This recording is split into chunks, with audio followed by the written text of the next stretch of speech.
الحمد لله رب العالمين والعاقبة للمتقين والصلاة والسلام على سيد الأنبياء والمرسلين وعلى آله وأصحابه أجمعين أما بعد فأعوذ بالله من الشيطان الرجيم بسم الله الرحمن الرحيم يمحق الله الربا ويربي الصدقات والله لا يحب كل كفار أثيم صدق الله العظيم۔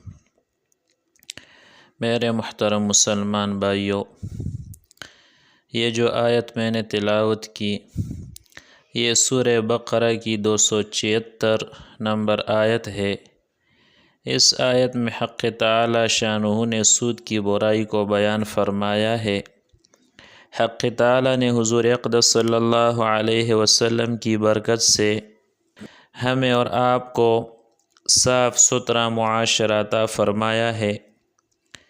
معاشرے کی صفائی کے ذریعے اصول حضور اکرم صلی اللہ علیہ وسلم نے اپنی امت کو بتائے، اور جن چیزوں سے معاشرے میں بگاڑ، فساد اور خرابی پیدا ہوتی ہے اس کی وضاحت بھی آپ صلی اللہ علیہ وسلم نے فرمائی۔ معاشرے میں فساد پیدا کرنے والی، بگاڑ پیدا کرنے والی، معاشرے کو تباہی کے دہانے پر لے جانے والی ایک وبا سود کی ہے، جس کو عربی زبان میں ربا کہا جاتا ہے۔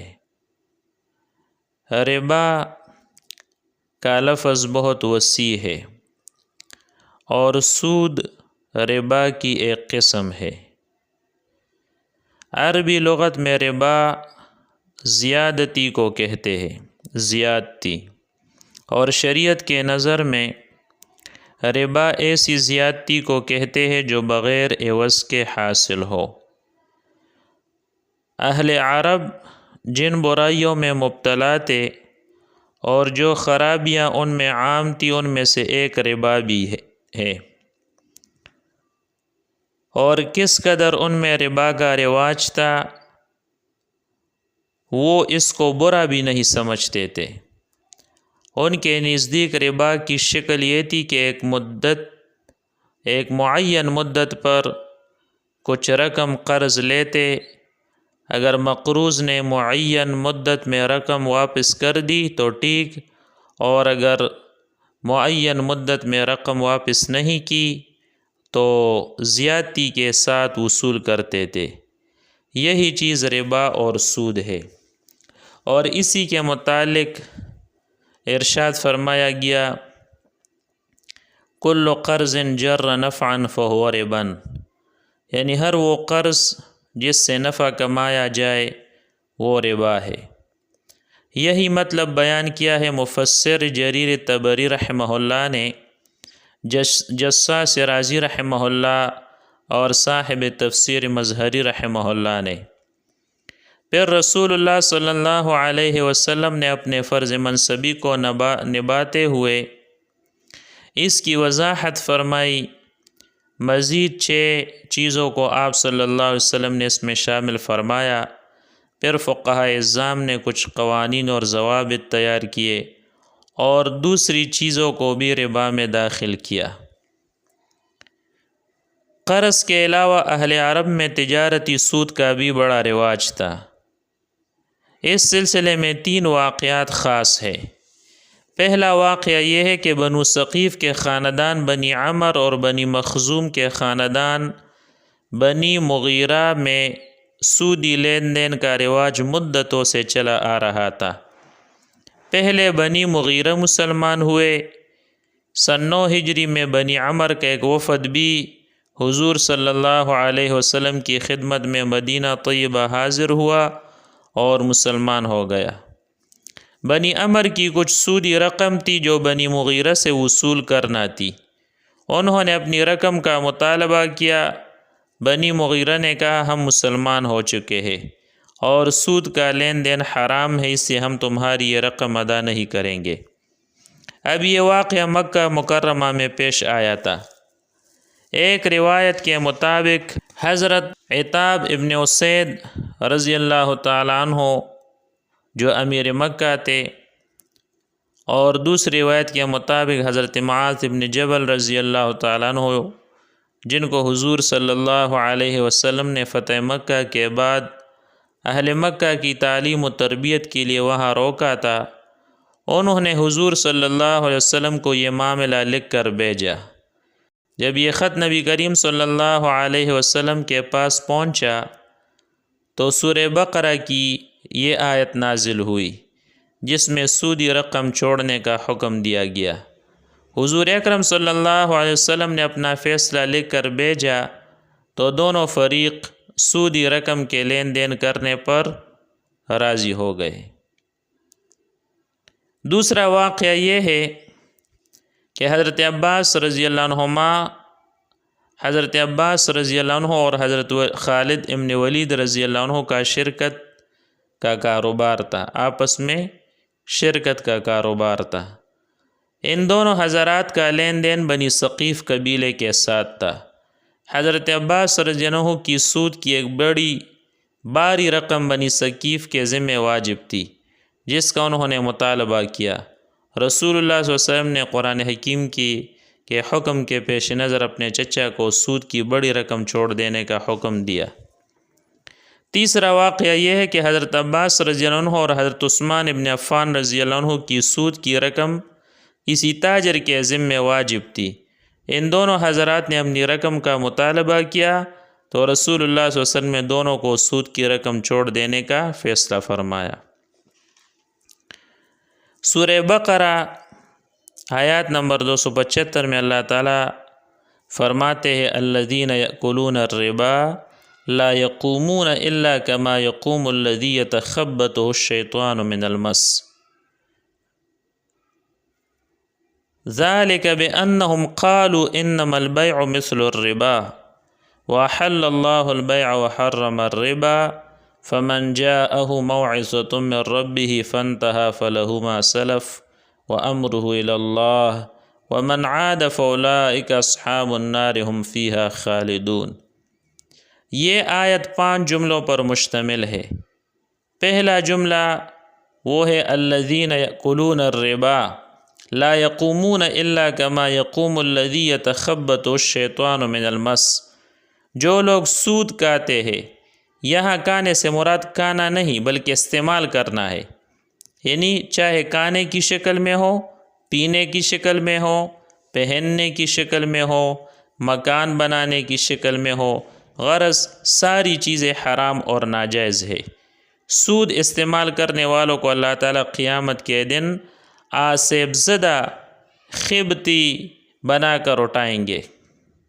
وجہ یہ ہے کہ جس طرح مجنون اور دیوانہ ایسا مدہوش ہو جاتا ہے کہ اسے راحت و تکلیف کا احساس نہیں ہوتا، اسی طرح سود خور کو مال کی ایسی ہوس بیٹھ جاتی ہے کہ اسے بھی راحت و تکلیف کا احساس نہیں ہوتا۔ رات دن مال کمانے کی فکر ہوتی ہے کہ کہیں سے بھی آئے، کیسا بھی آئے، اور دوسروں کی مصیبت اس کی خوشی اور فرحت کا سبب ہوا کرتی ہے۔ آیت کا دوسرا جملہ ہے ذالک بانہم قالوا انما البیع مثل الربا۔ خرید و فروخت سود کی طرح ہے، حالانکہ کہنا چاہیے تھا کہ سود خرید و فروخت کی طرح ہے۔ یہ ترتیب بدلنے والے بنی ثقیف تھے جو اس وقت تک مسلمان نہیں ہوئے تھے، اور اس ترتیب کے بدلنے سے یہ بات بھی واضح ہو جاتی ہے کہ ان کے نزدیک سود کا رواج کس قدر زیادہ تھا۔ تیسرا جملہ آیت کا ہے وَأَحَلَّ اللَّهُ الْبَيْعَ وَحَرَّمَ الرِّبَا۔ اس جملے میں اللہ تعالیٰ نے سود اور خرید و فروخت کے درمیان کل فرق کو بیان کر دیا ہے کہ سود حرام ہے اور خرید و فروخت وہ حلال اور جائز ہے۔ چوتھا جملہ فمن جاءه موعظة من ربه فانتهى فله ما سلف وامره الى اللہ۔ اس جملے میں ایک اعتراض کا جواب ہے، وہ یہ کہ سود کی حرمت نازل ہونے کے بعد یہ سوال دل میں آ سکتا تھا کہ جن لوگوں نے اب تک سود کا لین دین کیا ہے اور استعمال کیا ہے تو وہ سب واپس کرنا چاہیے۔ اس جملے میں اسی اعتراض کا جواب ہے کہ حرمت نازل ہونے سے پہلے جو کیا سو کیا، جو کیا اس پر حرمت اور عدم جواز کا اطلاق نہیں ہوگا، مگر شرط یہ ہے کہ آئندہ کے لیے صدق دل سے توبہ کرے۔ اور آیت کا 5واں جملہ ہے وَمَنْ عَادَ فَأُولَٰئِكَ أَصْحَابُ النَّارِ هُمْ فِيهَا خَالِدُونَ۔ اس جملے میں ڈرایا گیا ہے کہ سود کی حرمت نازل ہونے کے بعد بھی اگر کوئی سودی لین دین کو حلال سمجھے اور اس کے استعمال کے لیے تعویلات کرتا رہے تو ایسا شخص کافر ہے اور اس کی سزا دائمی جہنم ہے۔ سورہ بقرہ میں آیت نمبر 276 میں اللہ تعالیٰ فرماتے ہیں یمحق اللہ الربا ویربی الصدقات واللہ لا يحب کل کفار اثیم۔ یہ آیت 2 جملوں پر مشتمل ہے۔ پہلا جملہ یہ ہے کہ اللہ تعالیٰ فرماتے ہیں کہ وہ سود کو مٹاتے ہیں، یعنی اللہ تعالیٰ سود کو مٹاتے ہیں، لہٰذا سود خور کی ظاہری حالت کو دیکھ کر دھوکے میں نہیں آنا چاہیے۔ ان سب کا انجام مٹی ہے، اور جو کچھ انہوں نے حاصل کیا اور انہیں کچھ فائدہ پہنچانے والا، وہ جو فائدہ انہوں نے حاصل کیا ہے وہ ان کو فائدہ پہنچانے والا نہیں ہے۔ جو بھی انہوں نے حاصل کیا ہے اس سے ان کو کچھ بھی فائدہ نہیں ملے گا۔ اور دوسرا جملہ ہے کہ وَيُرْبِ الصَّدَقَاتِ، اللہ تعالیٰ صدقات کو بڑھاتے ہیں۔ ایک حدیث بھی اس کی تائید کرتی ہے، حضور صلی اللہ علیہ وسلم نے فرمایا مَا نَقَصَتْ صَدَقَةٌ مِّن مَالٍ، صدقہ کرنے سے آدمی کا مال کم نہیں ہوتا۔ صدقہ کرنے سے انسان کے مال میں برکت ہوتی ہے۔ یہی وہ چیز ہے جو مرنے کے بعد بھی کام آتی ہے اور نامہ اعمال میں لکھی جاتی ہے، اور انسان کا حقیقی مال یہی ہے۔ اس کے بارے میں حدیث پاک میں بیان کیا گیا ہے کہ وہ صدقہ جو انسان نے آگے بیچ دیا ہو۔